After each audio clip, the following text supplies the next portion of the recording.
Hi, this is Terry Senft. I'm the author of the book Camgirls, and tonight I'm answering questions from students at the University of Central Florida about that book.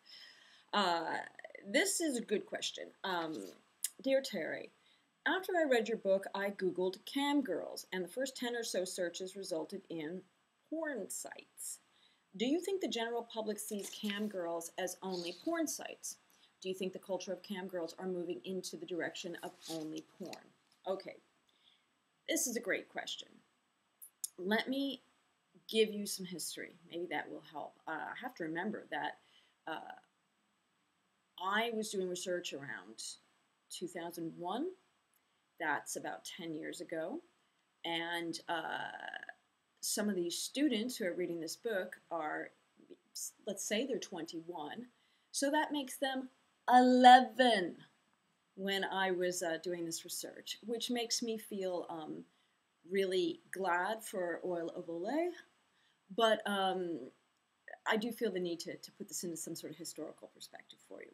Okay, so once upon a time, there were personal computers, and there was obviously the internet, and people were roaring onto the internet through modems. Broadband really hadn't showed up, and at crazy speeds like 52 baud, and many of these people were kind of pioneers. They were early adopters. They were the kind of people who are now remixing fan fiction videos. They are the kind of people who are playing with phone culture in interesting ways. They're a little nerdy. They're a little arty. And so the Camgirls came out of that sort of space. They were running at the time cameras that took still images without any sound because streaming was actually very, very expensive, and posting them to their websites, many of which they had coded themselves because this is before blogs. And so at the time, the technology is sort of the star of the show. It's really exciting to have this stuff happen in a way that's hard to realize now.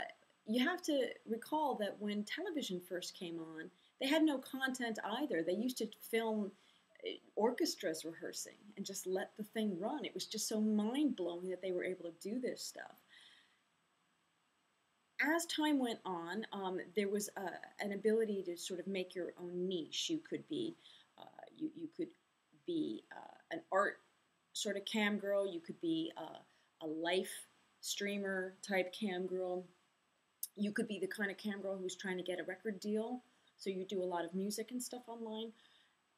And always, always, always, there was an entire segment of that population who was either making pornography because they were associated with the pornography industry, and I'm talking about the video industry, or they were dabbling in pornography because they were making sort of explicit arty type projects.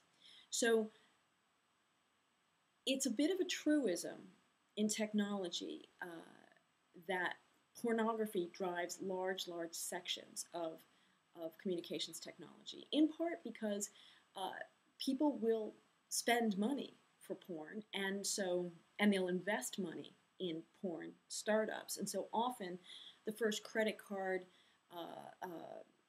fraud stuff, the cutting edge stuff, the porn industry was doing. The first streaming stuff, the porn industry was doing. The first serious global connection of networks on other parts of the globe, the porn industry was doing. So it doesn't surprise me that the porn industry was a major player. What's happened in the intervening 10 years is that everybody has a webcam now. Everybody's filming stuff. You film stuff to your grandma in Omaha. You film your teacher throwing a book across the room at someone who's coming in late. Everybody's got cameras. Everybody's uploading. The technology is saturated and ubiquitous, at least within first world economies. And it's just not that thrilling to brand yourself as someone who has a camera. Like, great, I have running water too. Nobody wants to see that.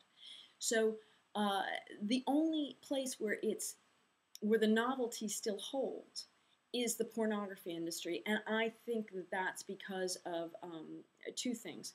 First of all, what I call in the book the myth of the free exhibitionist, the idea that there's women waiting everywhere who just want to get their kid off and get busy with you on camera for free. And the second thing is that the industry itself seeds the web with still images that appear to be coming off, may or may not be coming off web cameras. You go to check that, you're linked into a 20, 30, 40 second, sometimes longer clip. You want to get to the action, and you go usually in one of two trajectories. You either pay through your credit card to load the film that you're trying to look at, a video that's already been shot, or your desire is for direct interaction, in which case you, again, through your credit card, get looped into a network of mostly women who are doing this stuff at the end of a credit card.